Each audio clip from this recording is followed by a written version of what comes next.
Olá, nós temos aqui o texto do Evangelho para o 7º domingo após Epifania. Estamos chegando aí ao final deste período do ano em que celebramos ainda o Natal de Cristo e a manifestação de Jesus para todos os povos. E esse texto de hoje, ele é parte de um discurso mais longo de Jesus, que é conhecido como o discurso no plano. A mensagem é muito semelhante àquela que Mateus traz no Sermão do Monte, e o texto que nós vamos ouvir ou ler daqui a pouco, ele é uma parte desse discurso. Ele segue após algumas das bem-aventuranças de Jesus, e ele fala sobre a vida do discípulo. E Jesus traz palavras que nós podíamos dizer bastante radicais sobre a vida cristã. E nós queremos entendê-las então à luz do próprio texto e também do seu contexto. Lemos então Lucas 6, 27 a 38, versículo 27. Alhimin lego tois acusin, mas a vocês eu digo, os que estão ouvindo, agapate tus echtrus himon, amem os seus inimigos, kalos poieite tois misusin himas, façam bem aos que odeiam vocês. Eu quero chamar a atenção aqui que já a partir do versículo 27, nós teremos uma série de imperativos. E o que chama mais, ao todo são, no texto que nós vamos olhar, são 16 imperativos. E o que chama muita atenção é que esses imperativos estão na sua forma do tempo presente, que normalmente dá a ideia de algo constante, repetitivo, habitual. Lembramos que o mais comum no Novo Testamento é o uso do imperativo auristo. E quando usado o imperativo presente, ele muitas vezes tem um sentido de ênfase, ou, como disse, algo em que há uma continuidade, algo que faz parte da vida, por assim dizer, que não é para uma vez só. Então aqui, neste versículo 27, ele fala de amar os inimigos e fazer o bem aos que odeiam. Versículo 28. Eulogeite tus kataromenos himas. Eulogel, novamente temos aqui uma forma do imperativo presente, abençoem aos que amaldiçoam vocês, aos que estão amaldiçoando, falando mal de vocês. Proseucheste periton e periadzonton himas. Orem pelos que...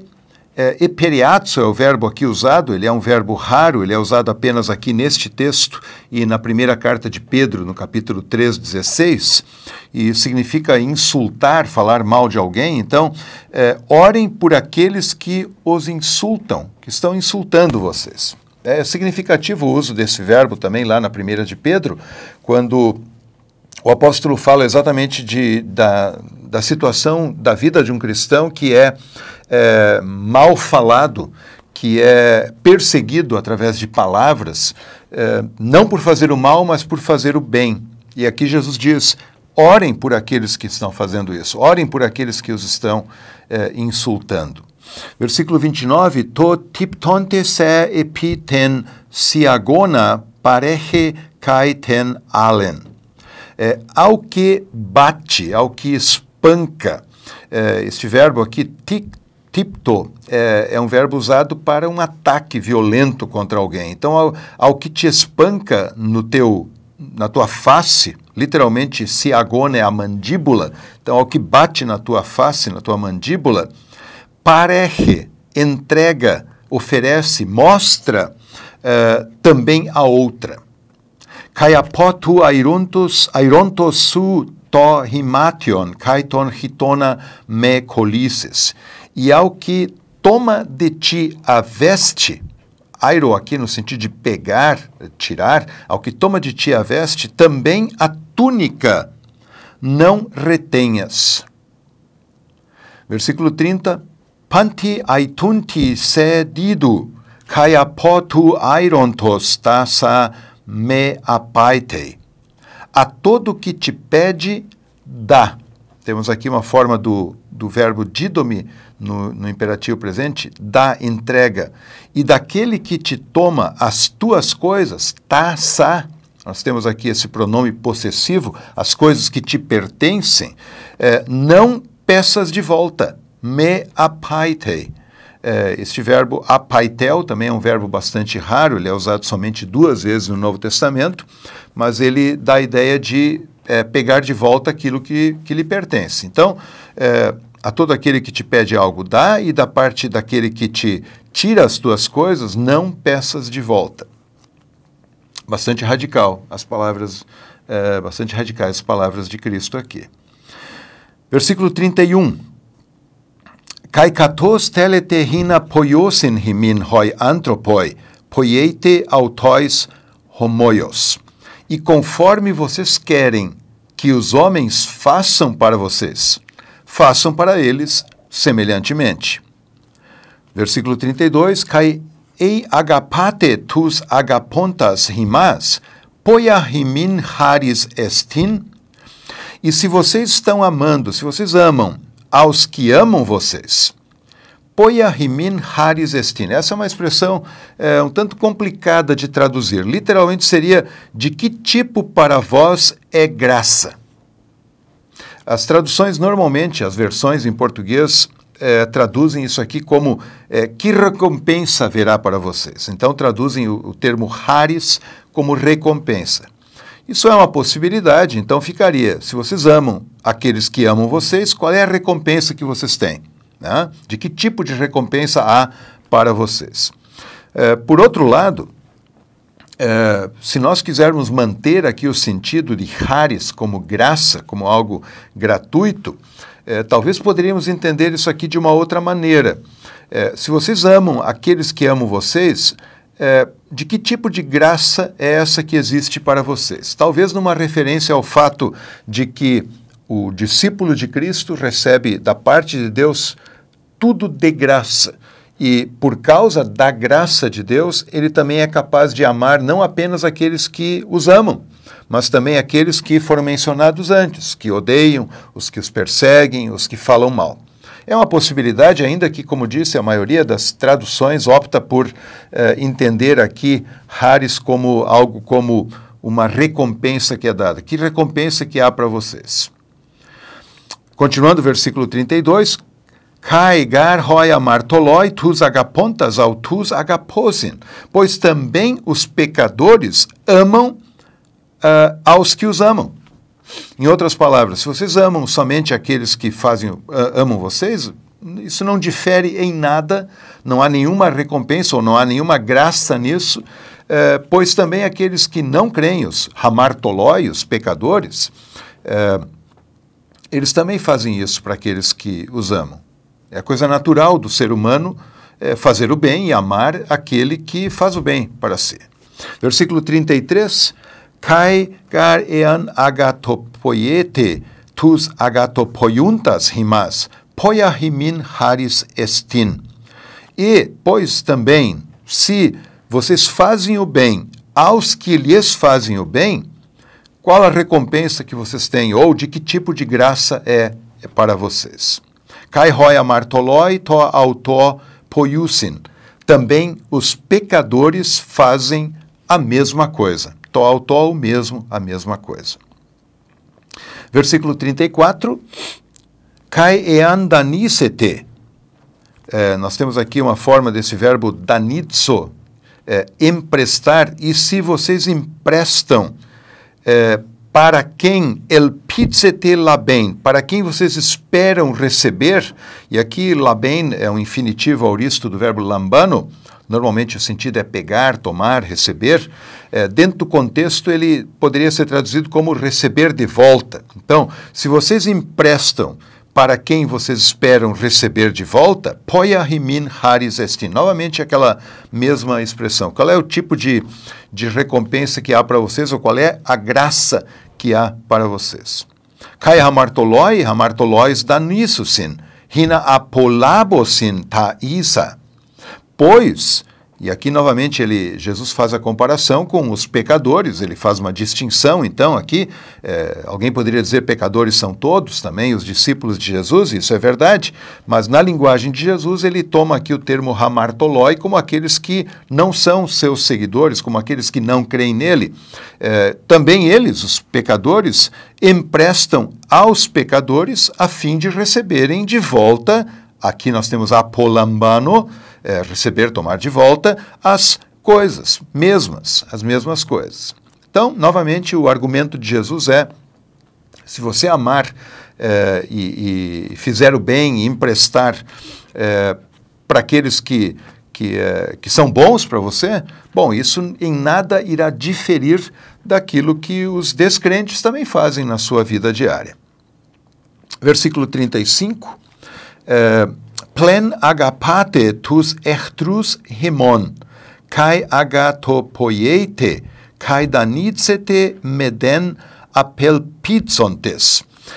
Antes, amem os seus inimigos e façam o bem e emprestem meden apelpizontes. Aqui, novamente, nós temos um trecho difícil de traduzir, apelpizo. É um rapax legomenon, só é usado neste texto, e o sentido usual deste verbo é desesperar. Então ficaria uma tradução um tanto estranha. Antes amem os seus inimigos e façam o bem e emprestem nada desesperando. Talvez no sentido de não fiquem desesperados por isso, ou não fiquem angustiados por isso. No entanto, a maioria das traduções opta por fazer aqui uma conexão com o que foi dito um pouquinho antes, quando foi usado o verbo elpizo, esperar, e aqui este verbo ele é da família do elpizo, ap elpizo, e aí a tradução oferecida por algumas das versões é nada esperando de volta, o que na verdade é um sentido do verbo, pelo que nós sabemos, usado em alguns dos pais da igreja, como Crisóstomo, por exemplo. Mas, em todo caso, o sentido original é desesperar, o que torna, de fato, bastante complicada aqui a tradução. Mas parece que o sentido é esse. Não, antes, vocês devem amar os inimigos de vocês e fazer o bem e emprestar, não esperando algo que eles retornem para vocês, não tendo essa esperança. Continuando o versículo 35, Kai estai homistos himon polis, e será a recompensa de vocês grande, ou uma muita recompensa. Kai eseste huioi hipsistu, e vocês serão filhos do Altíssimo. Hoti autos Christos estin epitus acharistus kai ponerus, porque ele também, ele é bom para os ingratos, acharistos, os ingratos, e os maus. Interessante aqui que Jesus diga que vocês serão filhos do Altíssimo. O verbo eimi, usado aqui no futuro, ele pode também dar a entender vocês serão considerados, serão vistos como filhos do Altíssimo. Naturalmente que não é o fato de eles fazerem algo de bom para o próximo que eles se tornarão filhos do Altíssimo. Eles farão isso porque são filhos do Altíssimo, e isso ficará evidenciado, porque sendo filhos do Pai, eles refletem o que o Pai é. E Jesus aqui usa o pronome pessoal de uma maneira enfática, no final do versículo 35, hoti autos. Autos, no nominativo do pronome pessoal da terceira pessoa, ele é usado sempre de uma maneira enfática. Ele mesmo, ele próprio, ele, Deus, o Pai, é bom para aqueles que são injustos, que são maus, que são ingratos. Versículo 36, Gineste oiktirmones, katos kai ho pater himon oiktirmon estin. Oiktirmos é um termo raro também, significa alguém que age com misericórdia. Então, sejam misericordiosos, conforme também o Pai de vocês é misericordioso. E esse é o grande ponto aqui do texto. Jesus fala àqueles que são filhos do Pai Celestial. E assim como o Pai é bondoso para os que são maus, para os que são ingratos, é misericordioso, sejam vocês também filhos do Pai Celestial, bondosos, misericordiosos. Versículo 37, Kai me crinete, kai ume kritete, e não julguem, e de maneira nenhuma vocês serão julgados. Kai me katadikatsete, katadikao, katadikadzo, é julgar também, no sentido de colocar uma condenação sobre alguém. Então, não condenem, kai ume katadikastete, e não serão de maneira nenhuma condenados. Apoliete, kai apoliteseste, perdoem, deixem, e será também perdoado para vocês. Vocês serão perdoados, serão deixados no sentido de amparados pelo perdão de Deus. Versículo 38, didote. Novamente temos aqui uma forma do imperativo, o verbo didomi, deem, kai dotesete himin, e será dado para vocês. E aí tem uma descrição muito curiosa. Metron kalon pepiesmenon sesaleomenon hiperek hinomenon dosusin eiston kolpon himon. Literalmente e será dado para vocês uma boa medida. Metron kalon. Pepiesmenon. Nós temos aqui um particípio perfeito do verbo pietzo, que significa prensar. É um rapax legomenon, não é usado aqui, mas ele é usado fora do Novo Testamento no sentido de prensar, esmagar sementes, até para que haja mais espaço para que outras sementes venham. Então, prensado, uma boa medida prensada. E o que mais? Sesaleomenon. Saleo significa agitar, misturar uma medida. Misturada. E hiperechinomenon, que significa algo superabundante, algo que é excedente. Então, será dado para vocês uma medida prensada, misturada, superabundante, e aí diz, dosusin, darão eiston kolpon himon, literalmente, darão para o vosso seio. E aqui provavelmente o que ele se refere é o fato de que as pessoas na época, elas recolhiam então os grãos e amassavam e misturavam para que coubesse mais, e aquilo era colocado dentro de uma sacola que era acoplada à veste, pendurada no peito da pessoa. Provavelmente é isso que ele está dizendo, Jesus fazendo então a comparação de alguém que vai a um local e busca farinha a partir daqueles grãos que foram esmagados e misturados, e vai levar abundantemente, ou seja, em outras palavras, ele diz, contrário ao que pode parecer à primeira vista, vocês sendo misericordiosos como Deus é misericordioso, não julgando, não condenando, fazendo bem aos que perseguem vocês, odeiam, falam mal, vocês vão carregar junto de vocês uma grande medida de bênção. E aí ele conclui aqui o texto dizendo, rogar metrometreite antimetretesetai himin, pois com a medida que vocês medem, será medido também para vocês. Esse é o texto e, novamente, chama muita atenção aqui a quantidade de imperativos nesse texto, 16 imperativos ao todo, imperativos no tempo presente, que dão a ideia de algo que é constante, que é corriqueiro na vida, e nós poderíamos dizer assim que isso faz parte da vida do crente, a vida do discípulo de Jesus, a vida daquele que crê em Cristo. Por um lado, as bem-aventuranças, que vêm um pouco antes, falam muito do que se é como discípulo de Cristo. O que é aquele que é, pelo batismo, incorporado a Cristo. E no texto que nós ouvimos hoje, se fala daquilo que os que estão incorporados a Cristo pelo batismo fazem. Portanto, o que eles são, bem-aventurados, e o que eles fazem na sua vida. E é significativo que para esse dia litúrgico nós temos como leitura do Antigo Testamento, Gênesis 45, quando José, que havia sido vendido pelos irmãos e levado para o Egito, ele se reencontra com os irmãos agora como governador do Egito. E naturalmente que os irmãos ficam temerosos porque julgam que José vai agora condená-los, e José os recebe como irmãos. José perdoa os seus irmãos. É um texto muito bonito que mostra como aquele homem reconheceu que Deus fez o bem para ele, apesar do mal que os próprios irmãos lhe haviam feito. E por isso, pelo bem que Deus lhe fez, ele diz, olha, eu não vou agora condená-los, eu vou, na verdade, recebê-los como meus irmãos. Também é significativo o salmo do dia, o Salmo 103, que fala das bênçãos, dos benefícios do povo de Deus e, particularmente, do perdão abundante que Deus dá ao seu povo. Então, esse é um belo texto do Evangelho de hoje, juntamente com os outros textos, para refletir sobre a vida cristã. Estamos no período da Epifania, o período de manifestação de Jesus ao mundo.